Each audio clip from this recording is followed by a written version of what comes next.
Kumlen in the Black Gemara. We are up to Daf Yud Gimel Amud Aleph, and we were discussing Daf Yud Beis already. We had an argument where the woman states one claim, and the husband says another. So we had the last case was Mishra and lastly she claims that you were right, that I wasn't a psula, but I was forced into a situation. This is why we were engaged, so therefore I'm entitled to my full entitlements, and will allow me, stay married as long as he's not a kohen.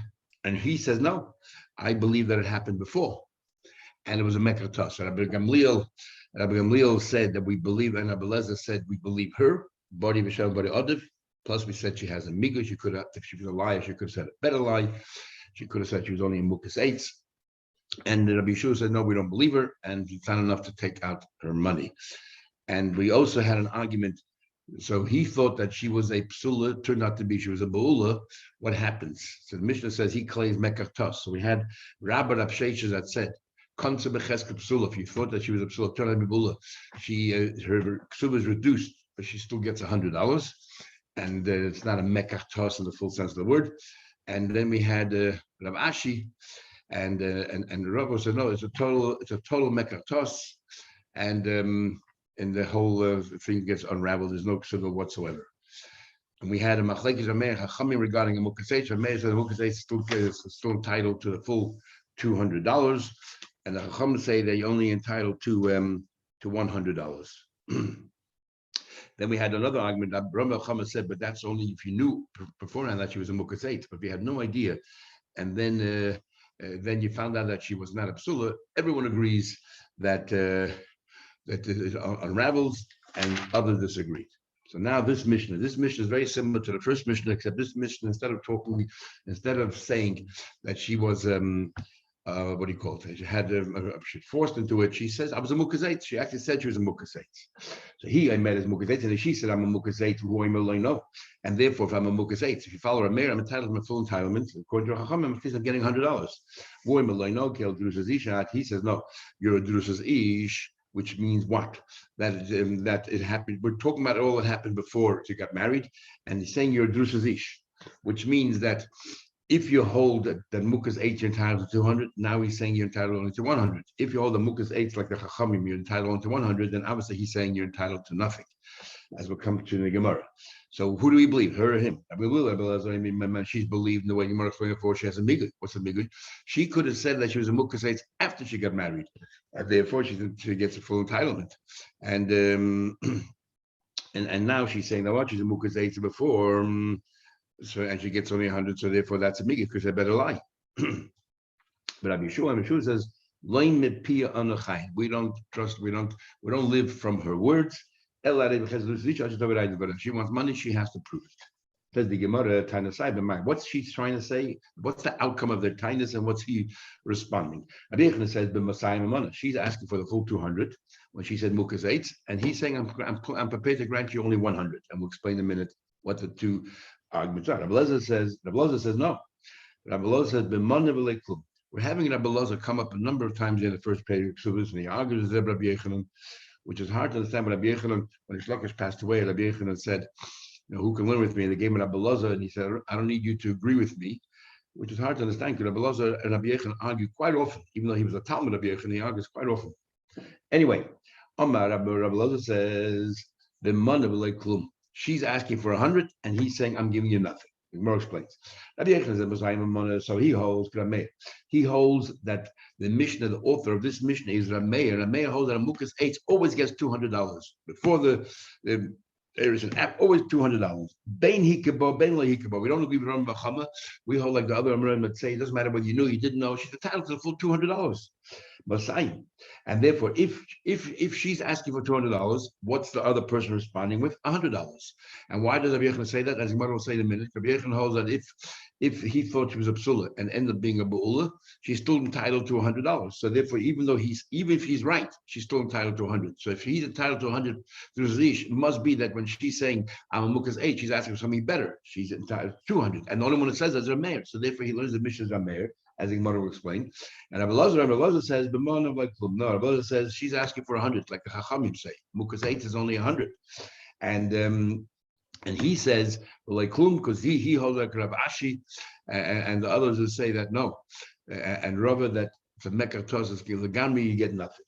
Some look at Rabbanon, he holds like Rabbanon that the Mishnah is also the Mishnah's Rabbanon. Amar, who says, Ben Hikabah, Ben Lokum, I don't care if you knew about it, didn't know about it, we don't agree on Chama, Mana, you're entitled to 100. So if he's responding, must be 0. Now the Gemara explains. I understand why Rabbi Lazar doesn't like Rabbi Yechon. He learns the author of the Mishnah's Rabbanon, which obviously makes more sense because the halacha like Rabbanon. The Kamukal Rabbanon. He follows on the Mishnah, the author of the Mishnah's Rabbanon, who say that a Mukha's age is 100. So if the Mukha's age is 100, the guy, obviously, if he's arguing with her, is saying 0. Rabbi Yechon, my time long Rabbi Yechon, why in the world is he learning the author of the Mishnah is Rabbi Meir? Very simply, because he holds Rabbi Yechon holds Konza Becheskas Psula. V'nimtzaz Bula. If you thought that she was a Psula, it turned out to be Bula. I hold like Rav Sheshes. I hold like Rabbah that says that yes, like Psula Mana, she's entitled to 100. And if she's entitled to 100, she's asking for 100. And if the author of our Mishnah is Rabbanan who say that as a Mukas 8, you get 100, and he comes back and he says that no, you're a Bula from a person, which you're also entitled to 100. So what's going on here? What are they arguing about? Who come a money? He come a money. My could be tiny today, the tiny dust. So what are they arguing about? Who cares what's happened? The outcome is the same. Is Bishlema that Rabbi Lazar said, okay, it makes sense. Rabbi Lazar hanging to talk about two Mishnahs, basically the same thing. The first Mishnah talks about money. The first Mishnah talks about, she says, Mishra Stanina Nasti. So therefore, I'm committed to you and I'm entitled to my folks of it. He says, no. He says that it happened beforehand. He says, no, actually, it happened beforehand. And so that's one of the questions: who do you believe, him or her? And then we have now the same situation, but she's saying a mukas 8, and he's saying no, it's a drusa ish. I understand why I need one to both of them. One is to exclude Rama Chama. Rama Chama said that when it comes to mukas 8, she's considered a if you didn't know about it. Everyone agrees that you're to Mekar Tos, you're entitled to nothing. And here we see that no, she's entitled to something. She's claiming she's a Mukha, but she's entitled to something. And we're talking about it happened before they got engaged. And she's entitled to something. In other words, we don't agree with Rama Chama, who makes a distinction between if it happened before you got married, so it's a Mekar Tos, or afterwards, after you got engaged. But we hold like the others, Amaroim, like Rav and everybody else, it says no difference. Hikabah, Ben La Hikabah, because remember, it's not a Drusa Ish, it's only Mukha 8. She's entitled to something. So therefore, to negate the opinion of Rama Chama. And that's the second case of Zish. And also, sorry, just one place.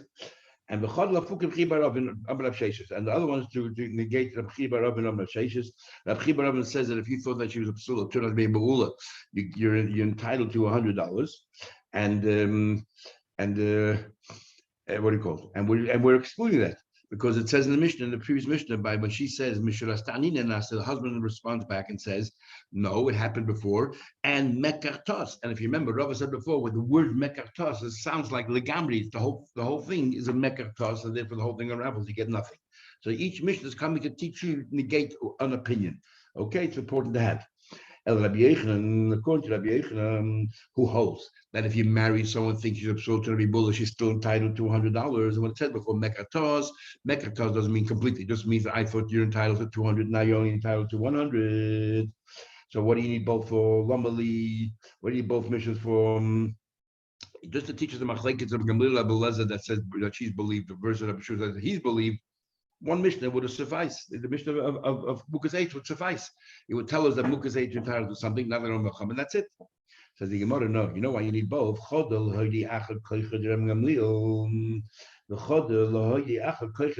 Each Mishnah is coming to teach you how far one of these opinions will go. And the Gemara explains. Kamaisa, the first Mishnah of Mishnah Stein and Nas, is coming to tell you that despite the fact that she has a migui, for example, by Mishnah, she could have said that what do you call it? She could have said, I'm a Mukas 8. If she would have been a Mukas 8, she's allowed to marry a kohen. If her husband then dies, she can marry a kohen. She's only a widow.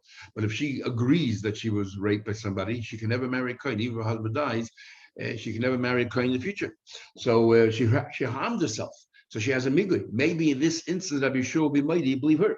So the first mission is the Kamais, the first mission, teach you how far Rabbi Yeshua goes that we don't believe her. That she's not believed.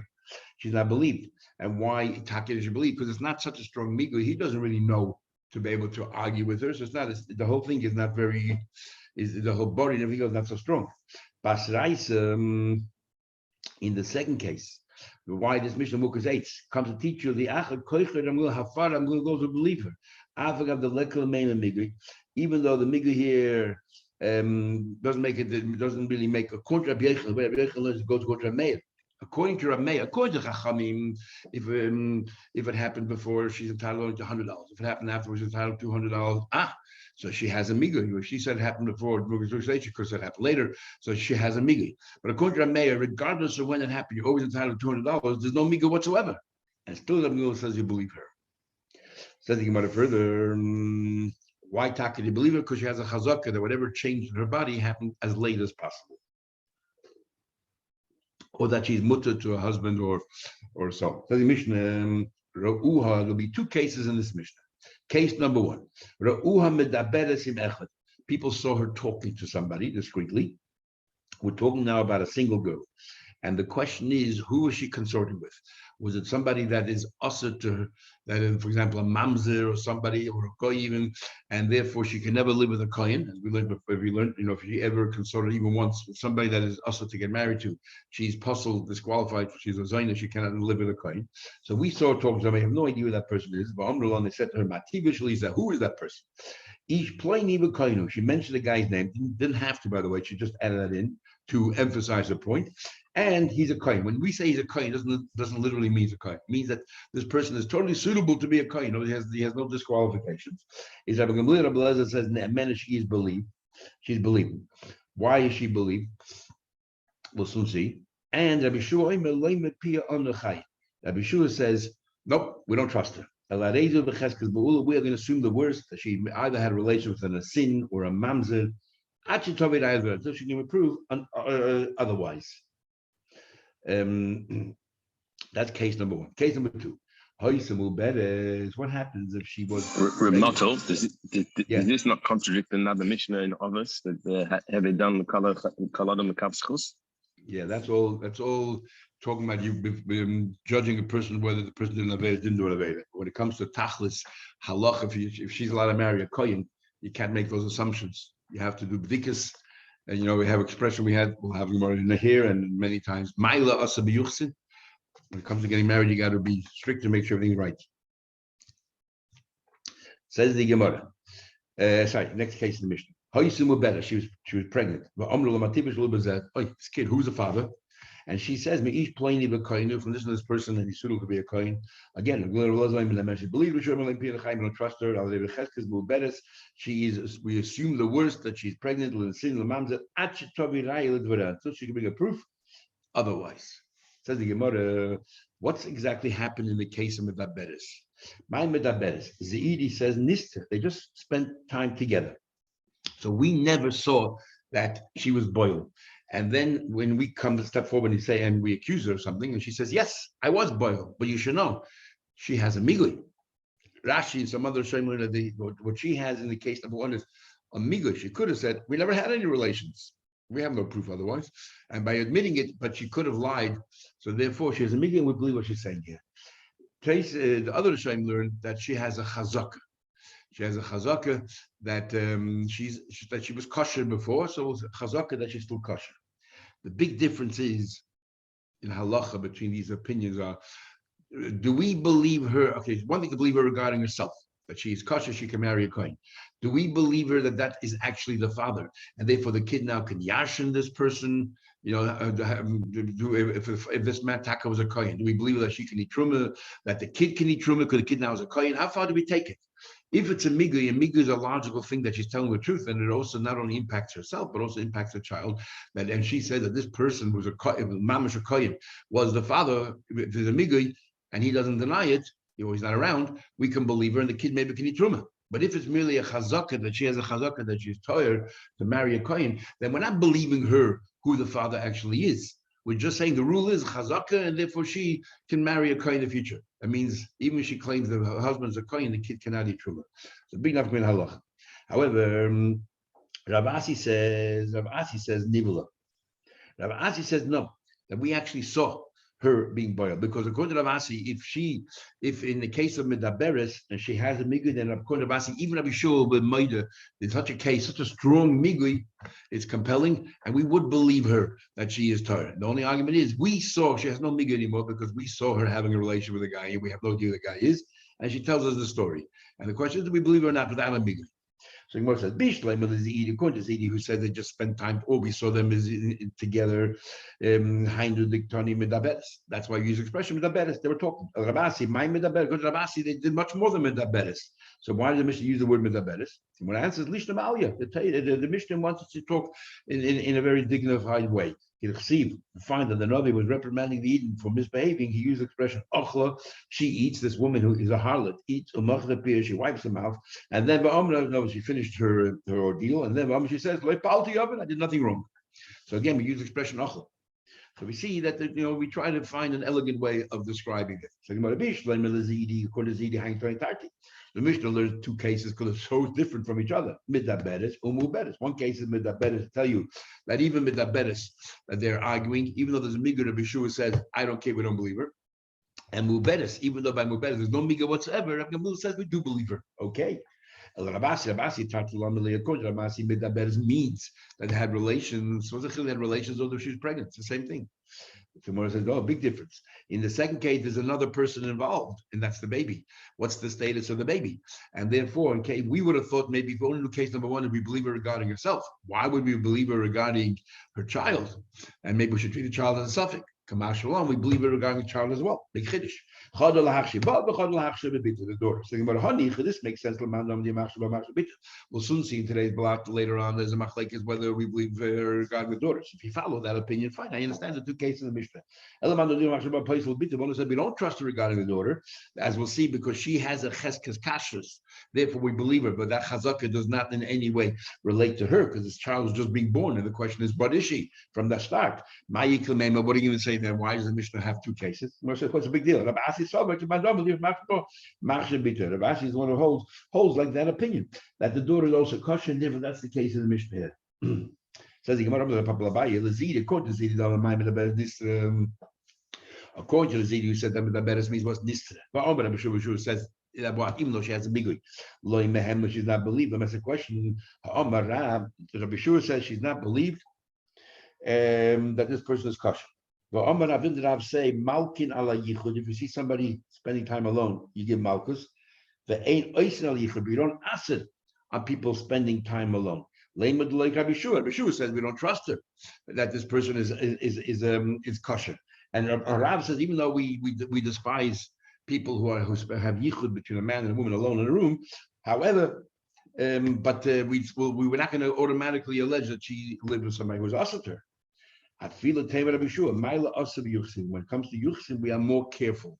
Now, the way the Shem explained, malkin ala yichud is only talking about a single girl, because if she's a married woman, we would not give malchus. The moment you do, you're casting aspersions on the children, and then the children will suffer the rest of their life. There'll be rumors abounding about what their status is. So we don't do that. When it says ve'ein oisin ala yichud, we're talking about a married woman. But a married woman, we're not going to ask her. If we see her miyachid, we're not going to automatically assume that something happened, and so on and so forth. And taking more further, where do you go? Says the Gemara, Meisel has a question. The Gemara is asking a whole bunch of questions against Abbas. If we saw her spending time alone, discreetly, they went into some churba, some dilapidated house, and they spent alone, and the Omrullah said to her after she came out, what's this person? Who is he? Kohen, who she says he's a Kohen or should be a Kohen. It's actually my cousin. Is Rabbi Gamliel, but she believed him. We don't trust her. The same like our Mishnah. We assume the worst, and she cannot marry a Kohen unless she proves otherwise. Now, you have two cases here. What do you have to have two cases for? So that's why it says two cases. It says that seis is like talking, and churba is more. Okay, you have two cases. Ravasi says, no, the only time we accuse her is if we actually saw them not just talking with each other. Because talking to each other, even if she was made that she has a migli, and therefore we would trust her. The only argument is if they were to spend time together and we, I guess, saw them having relations. So why does it say l'seisa l'chur? It's the same thing. They did the same thing, and it's the same outcome. So the Gemara says here, who told you it's two cases? Chadaktan, it's one case. L'seisa dichurba, change the wording, run edit the brayse, say the seisa l'churba, the discretion or the concealed part of a churba which are alone. Says the Gemara, but the Mishnah, the brayse says the whole l'seisa oil l'churba. It says clearly l'seisa l'churba. So interesting. Sometimes we edit the brayse, and sometimes the Gemara doesn't accept it, like we had yesterday as well. Buying a rubber. Oh, sometimes oi. Do we not sometimes say that oi means and as well? Actually, Machlekes is Rabbi Yonis and Rabbi Yeshua. It says Aviv or Yimai, which means and or means or. Machlekes a few times in Shas, but that's in the Torah. But in the text of a brayse, generally it means or. So the Gemara says, so he says, no, you're right, there are two. But you know what the two are? Two churbas. No, they were boiled. They weren't just talking. There were two churbas, but there are two kinds of churbas. There's churba the masa, a churba in the city, and the chadda the churba the dabra. The other one was a churba out in the country. Now, what's the difference between the masa? So we're going to see in the Gemara. But so she says it was a kosher person, and he says it wasn't a kosher person. There's two possible scenarios as well. The people in that neighborhood are most of the people there, let's say Yidden, that are kosher, or most of the people there goyim or mamzedim that are not kosher. Those roiv shadin etzla. Do we have a roiv as well? We don't know what happened there, but it is a roiv as well supporting her argument or not. So, but Rabbi Asi is saying that Rabbi Gamliel, who says, and Rabbi Lezer, who says we trust her, we're going to learn even in a case where the majority of the people are puzzled her, if she claims that she had relations with someone that's kosher, we're going to believe her, and that's why the two cases in this brayse that is as follows. In the city, most people in the neighborhood where she lives are probably kosher, but in the country, it's not, you don't no longer look at her immediate city, and we'll talk later about Kavua tomorrow, or in 2 days, and what do you call it? We no longer look at the people in the city, we look at the whole world. The whole world, most people obviously are goyim, apostle to her. So we need the churba in the city. But how come machshir? I'm going to say, you know why churba in the city is machshir? She has a raiv supporting her. That even if she had relations with anything else, most of the majority of people are yidden and they're kosher to her. How many people are mamzedim? We're not worried about goyim. There are very few there. How many mamzedim? How many mamzedim? Very few. We would have thought, but we'll assume, what would be the din if, let's say, we saw her out in the middle of nowhere, and then the person could have been a stranger from anywhere in the world, then the rave upsulin, then even a gamil we don't trust her because the rave is working against her. The dabra the rave psulin, that's the aim of Maida, let Rabbi Shua. V'yashmina, that everyone agrees we don't trust her. V'yashmina, but if you only do the case of the city and we have an argument, Rabbi Shua, okay, Rabbi Shua said we don't trust her because there's a rave against her. But maybe in the city where the rave supports her argument that she was with a kosher, maybe even Rabbi Shua will be maida. That's why we need both to tell you. Rabbi Miller believes her even against rave against her because we trust her. And according to Rabbi Shua, we don't trust her even when the rave are supporting her, we don't trust her. We need evidence. So we need both. So Meisel has a question. It says the brayse continues the discussion between Rabbi Lezer and Rabbi Shua. This is testimony that a woman could say about herself. That my relation with a kosher person. That's what Rabbi, which is what we said in our Mishnah. We trust her. And Rabbi Yeshua says, nope, she's not believed.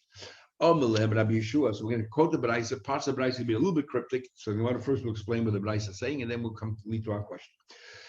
So it says here, Rabbi Yeshua said to them,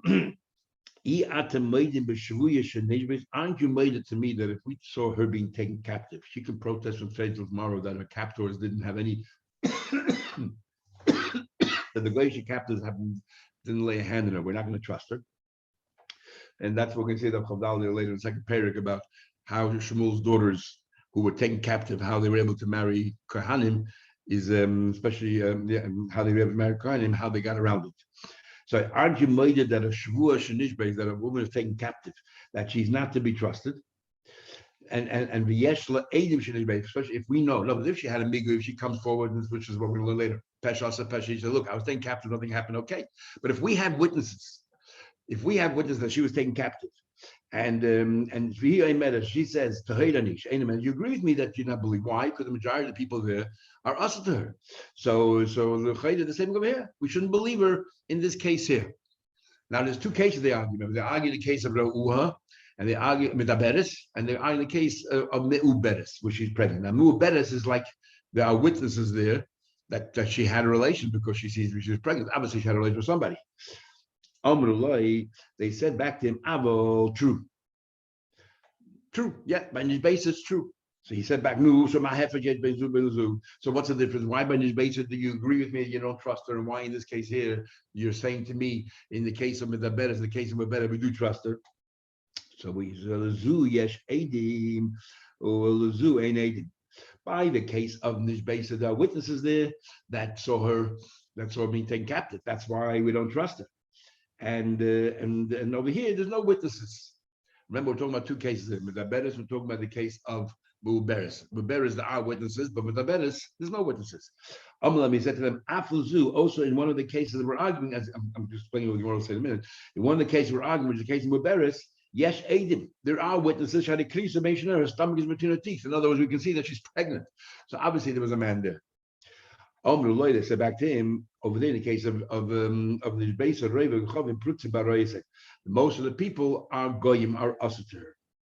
Amalani answered back, ain't a patufis la reis. I'm going to explain what the Gemara will say later what's going on. And he said back to them, in the case of even the case of a diabetes, we can't give guarantees at all what happened by our reis, as the Gemara will explain that. And then Bryce continues. And this is the part we're going to be asking a question from, as we'll soon see. When it's about itself. I will aid as Isha, sorry, this will be the next part. I will aid as Isha bebita when it comes to her daughter, the child. It's considered a shtuki. Now, generally speaking, a shtuki means we silence, we don't know who the parents are. But we'll soon see what that means. That the child, we don't know who the parents are. So the Gemara, let's understand exactly what they're saying to each other. This is what they say to him. They said to him, okay, you had a good question, Amu Beres, when you said, what's the difference between this and taking captive? In both cases, you have witnesses. Not that we agree with you. Not that we agree with you, because we always trust it. But even according to you, okay, I understand the similar between Beres and the case of taking captive. In both cases, it's obvious there was a man there, and therefore we don't trust her. But why are you arguing us in the case of Beres? Over there, there's no witnesses. So therefore, you should be minded that we can trust her. He said, Midaberes hainu shvur. No, Midaberes and shvur are the same thing. They said back to him, what do you mean? Shiny shvur, the reiv oivdi gecham prutzim baroyisem. By shvur, the people took her captors, the majority of them are goyim. The majority of them are goyim. Over here, the majority might be eaten. So therefore, you should trust her. Amalem Hanami given this daughter because she was mistated ain't apatrufas la arayas. Because she was discreet, we are assuming the worst. And you don't have no idea. No, but you want to say because she has a migal. Your whole time is why do we trust her in the case of the better? She has a migal. She could have said nothing happened. Therefore, whatever she tells us, we trust her. No, we don't, because ain't apalura. We are so convinced that she was alone with the man somewhere that definitely was much more than just talking. It was that there were bila happens as if we are witnesses there. No different than the case of Shavui. Okay, that's the discussion between them. Tony me, as we learned, however, Tarti, we learned that there's two cases here they're arguing about. One is Medaberes and one is Muberes. So we see the Medaberes doesn't mean that she had beard. Medaberes means literally they were talking, they were discreet. And the whole reason why we believe because of Migli, Rabbi Shua said, I don't believe in Migli. Because ain't up Patrufas la Arayas. There's no guarantee. Because if they saw a Bila, what do you mean Patrufas la Arayas? They saw.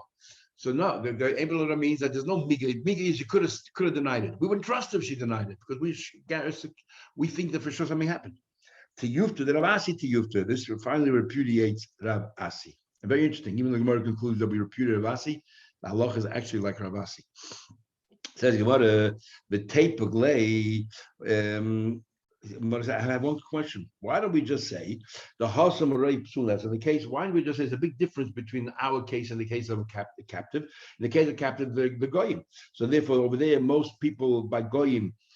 Captives are usher to her, and that's why she cannot marry a kohen. But over here, in the case of the woman, most people in their city are kosher to her, and that's why we believe her. What are we even comparing the case of Shvuya to the case of the general question, to the case of our Mishnah? unless Misayele, this supports Rabbi Shua ben Levi. Rabbi Shua ben Levi said there's no difference if the Rav supports her or the Rav doesn't support her. If you believe her, you believe her. If you don't believe her, you don't believe her regardless. The Amar Rabbi Shua ben Levi, the Divra have machshir. Of course, like Gamliel Belezu said, we trust her. Machshir afil repsul. Even majority of people, they're apostles. She has a migu or chazaka. We trust her. We trust her. And the Chazaka says that she's kosher before this event. She was kosher to marry a kohen, so we're going to assume that she's still kosher. Okay, there's no longer a migu, especially in the case of Muberis. There's no longer a migu here because we see what's the migu. She never had relations, but we see that she did. So there we trust her because she has a Chazaka cheskes kashers.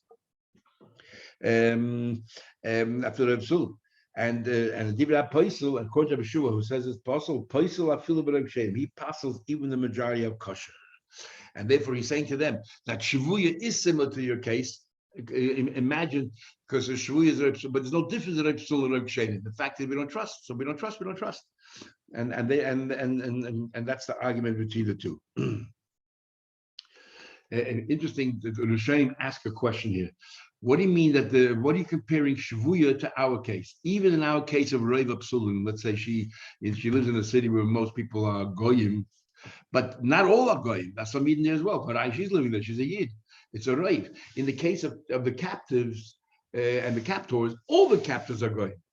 So it's a rave versus kol. So therefore, Shvi is worse. Shvi, every single person there is also to her. So obviously, that she has. They're totally against her. Over here, she's saying, "I'm from the miyat. I joined the miyat." So Tosha says from here, you learn out that rave is exactly like kol. But Tita says the rave ke kol. Rave has the same status as a koil. The other Rishonim say that Rave does not have the status of a koil. Ruba kikule, but it's not actually kule. It's only a Rave. It's an interesting argument here how strong a Rave is. Is a majority probability is as if it's 100% or not. Anyway, let's continue the Gemara. The one who says it's kosher by her machshir bita. She could trust also regarding a daughter. The one who says it's possible for her paisel bita also passes the daughter.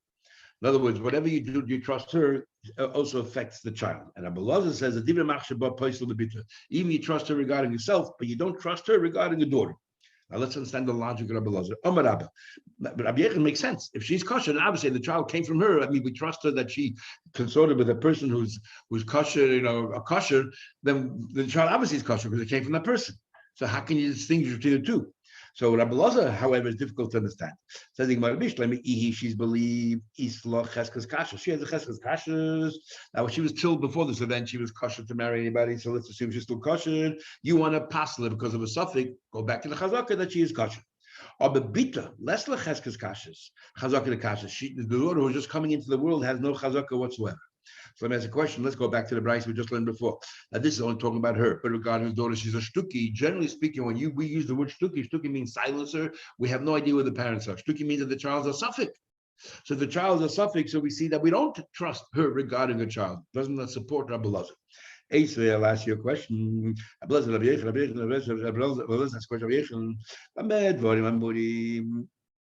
Rabbi Lazar asked about herself, the child considers shtuki. My love shtuki, apostle. Shtuki means that shtuki be quiet. Upas on the child, therefore, is apostle. Say, well, I know shtuki v'kosher. Shtuki means be quiet, but the child is kosher. So what does it mean be quiet? Says, you want me equal shtuki kosher? Where do you find such a concept that shtuki is kosher? And we actually had this in Gemara Yavamis. It was in Yeskid Shmuel. We had an interesting case. Amar Shmuel said, Asara koinim, there were 10 koinim standing, upidish echem hemabal. And one of them, it went in the dark room with her and had relations and had a child. So definitely the child's a kohen. We don't know just who the father is. Havlan shtuki, we silence the child. What do you mean silence the child? My shtuki, what do you mean silence the child? We know the child is 100% kosher. We know the child is 100% a kohen. So what do you mean? We just don't know who the father is. So what do you mean the child is kosher? Is quiet. That the child cannot yashin. Of course he can yashin. How do you know which one? You want to take from one of these men, prove, take a DNA test, and they prove that you're from this child, this person. We don't allow him to behave like a kohen. Which parts of a kohen? We don't allow him to avoid the Beis Hamikdash, nor eat truma. Other Rishonim hold definitely can eat truma, just cannot do avoid the Beis Hamikdash. And why not? The child definitely is a kohen of Manashah. Because it says should be to him and tongue afterwards. Bris Kuhunas Olam, this everlasting bond of Kuhuna. So we darshan. This is to do Pinchas in today's pasha. Only when can a kohen serve in the base of Mikdash if we know exactly who the parents are? It has yichus. It's not dignified to the base of Mikdash to work for the Abish to someone that his lineage is questioned. So quickly, who orders out of sausage was this person, a chassan and a fiance. The also the kameh de Rabbi Yosef, both came for Rabbi Yosef. He Amra, she says, my name. Yes, we had relations between me and her had relations, and. Yes, I made it. We couldn't behave ourselves. We had relations. So therefore, they're both admitting that she had relations and from a kosher person from him. In this case, what are we worried about? First of all, the kamoida. Everyone agrees. And even if, let's say, the husband wouldn't agree, the husband would disagree. It wasn't me. It'll say it happened to somebody else. But the Gamil says clearly that the halach is we believe her. Now, if the chassan disagrees and she's an engaged woman, then if she had relations with anybody else but her chassan, it's asat her because she's a married woman or she's an engaged woman. So in this case, it's Ruben Kekula apostle to her, except there's one man, her chassan, and yet Rabbi Yosef says, Rabbi Gamliel says you believe her, just like Rabbi Shmuel Levi. But Abaye didn't hear of Shmuel Levi, so Abaye says maybe there's a difference between Roiv Kshein and Roiv Psulin. You're telling me if the Chassan disagrees, so everyone is puzzled to her apart from the Chassan. You can tell Gamliel believes it to that extent. Didn't Shmuel once say to Rabbi Yehuda, Shinno, you clever one, you sharp one. Halacha believer, but don't do it until the majority are kosher. In other words, the way Abaye understood, but if Roiv Psulin, even Gamliel be made, we don't trust her. Not like a Shmuel Levi.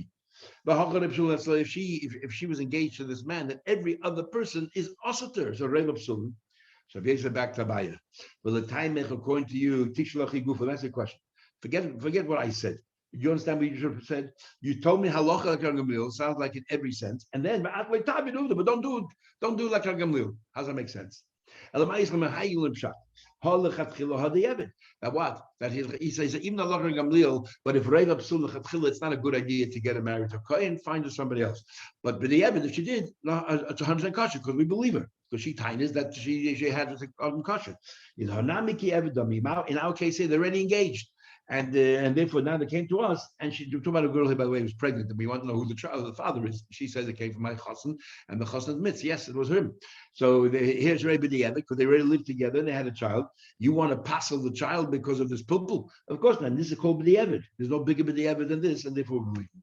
So that's how we deal with this thing. And tomorrow Abaye will turn to his other teacher, and Abba give him a hard time. Okay.